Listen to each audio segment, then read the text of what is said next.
আসসালামু আলাইকুম। একটি বড় ধরনের আন্তর্জাতিক খবর। ফিলিস্তিনির রাফায় যখন ইসরায়েলি বাহিনী হামলা শুরু করেছে, ঠিক সেই সময় যুক্তরাষ্ট্র ইসরায়েলে বোমার চালান স্থগিত করেছে বলে বিবিসি খবর দিয়েছে।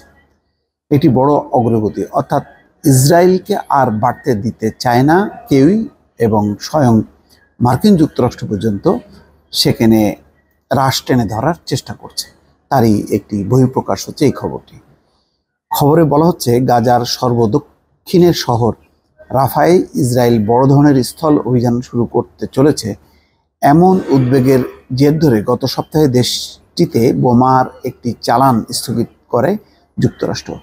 মার্কিন প্রশাসনের একজন জ্যেষ্ঠ কর্মকর্তা এই তথ্য জানিয়েছেন। জাহাজ মারফত পাঠানোর জন্য প্রস্তুত করা ওই চালানে ছিল 1,80,02,000 পাউন্ড ও 17,500,000 পাউন্ড ওজনের বোমা।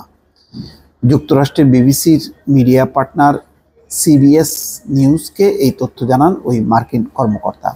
ওই কর্মকর্তা বলেন, রাফায় বেসামরিক লোকজনের মানবিক চাহিদা নিয়ে যুক্তরাষ্ট্রের উদ্বেগ পুরোপুরি বিবেচনায় নেয়নি ইসরায়েল। এ বিষয়ে ইসরায়েল তাৎক্ষণিক কোনো মন্তব্য করেনি, এবং তাদের জন্য এটা তো বড় ধরনের একটি আঘাত, কারণ তাদের মূল ভরসার জায়গায় তো হচ্ছে মার্কিন যুক্তরাষ্ট্র, যারা দ্ব্যর্থহীনভাবে এতদিন সমর্থন দিয়ে আসছিল। হোয়াইট হাউস প্রশাসনের ওই কর্মকর্তা বলেন, যুক্তরাষ্ট্রের অবস্থান, রাফায় ইসরায়েলের বড় রকমের স্থল অভিযান চালানো উচিত হবে না। এটা জো বাইডেনও কিন্তু কয়েকবার হুঁশিয়ারি করেছে যে রাফায় কোনো অভিযান করা ঠিক হবে না, এবং যুক্তরাষ্ট্র তাতে সায় দেবে না। সেসব বিষয়ে স্ট্র্যাটেজিক কনসালটেটিভ গ্রুপের কাঠামোয় দেশটির সঙ্গে যুক্তরাষ্ট্রের আলোচনা চলছে বলে ওই কর্মকর্তা জানান। হোয়াইট হাউসের জ্যেষ্ঠ কর্মকর্তা আরও বলেন, আলোচনা এখনও চলছে এবং আমাদের উদ্বেগকে পুরোপুরি বিবেচনায় আনা হয়নি। রাফায় বড় ধরনের স্থল অভিযান চালানোর ব্যাপারে ইসরায়েলি নেতাদের সিদ্ধান্তমূলক অবস্থানের দৃশ্যত ইঙ্গিত পাওয়া গিয়েছিল। ফলে ইসরায়েলে প্রস্তাবিত অস্ত্রের চালান পাঠানোর বিষয়টি যত্নের সঙ্গে পুনর্বিবেচনা শুরু করি আমরা। এসব অস্ত্র হয়তো রাফায় ব্যবহার করা হতো। প্রস্তাব পুনর্বিবেচনার ফলাফল হিসেবে যুক্তরাষ্ট্র গত সপ্তাহে ইসরায়েলে বোমার একটি চালান স্থগিত করেছে, এবং চালানটির বিষয়ে এখনও চূড়ান্ত সিদ্ধান্ত নেওয়া হয়নি বলেও জানান নাম প্রকাশ অনিচ্ছুক এক কর্মকর্তা। ইসরায়েলি বাহিনীর অব্যাহত হামলার কারণে গাজার উত্তর ও মধ্যাঞ্চল থেকে পালিয়ে 10 লাখের মতো ফিলিস্তিনি রাফায় আশ্রয় নিয়েছেন। সেই রাফা এখন হচ্ছে টার্গেট ইসরায়েলের। সেখানে তাঁবুটা নিয়ে গাদাগাদি করে অবস্থান করছেন তারা। শহরটির পূর্বাঞ্চল থেকে 1 লাখ ফিলিস্তিনিকে খান ইউনিসে তাঁবুতে আশ্রয় নেওয়ার নির্দেশ দেওয়ার একদিন পরেই গত সোমবার রাফায় অভিযান শুরু করে। অর্থাৎ এর মধ্যে ইসরায়েল একটা নোটিশ করে যে 1 লাখ ফিলিস্তিনিকে সরে যেতে হবে রাফার পূর্বাঞ্চল থেকে। তারপরই তারা হামলা শুরু করে। প্রাণ বাঁচাতে এখান থেকেও পালানো শুরু করেছে ফিলিস্তিনিরা।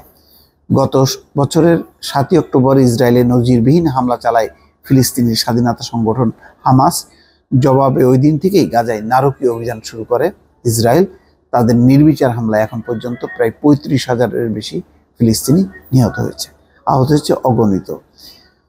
তো এখন ইসরায়েল তাৎক্ষণিকভাবে এই অভিযান বিষয়ে আনুষ্ঠানিক কোনো বক্তব্য দেয়নি। হোয়াইট হাউসের প্রশাসনের কর্মকর্তা বলছেন, যুক্তরাষ্ট্রের অবস্থান, রাফায় ইসরায়েলের বড় রকমের স্থল অভিযান চালানো উচিত হবে না, কেননা সেখানে 10 লাখের বেশি ফিলিস্তিনি আশ্রয় নিয়েছে।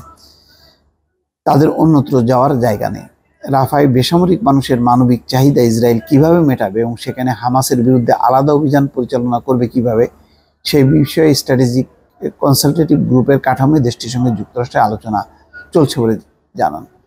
তো এই হচ্ছে অবস্থা আর কি। মানে ইসরায়েলকে ঠেকানো এখন মার্কিন যুক্তরাষ্ট্রের জন্য প্রায় অসম্ভব একটি বিষয় হয়ে দাঁড়িয়েছে। একেবারেই বলা যায় ফ্রাঙ্কেনস্টাইনের দানব এই মুহূর্তে ইসরায়েলের নেতানিয়াহু। দর্শক ভালো থাকবেন, আল্লাহ হাফেজ।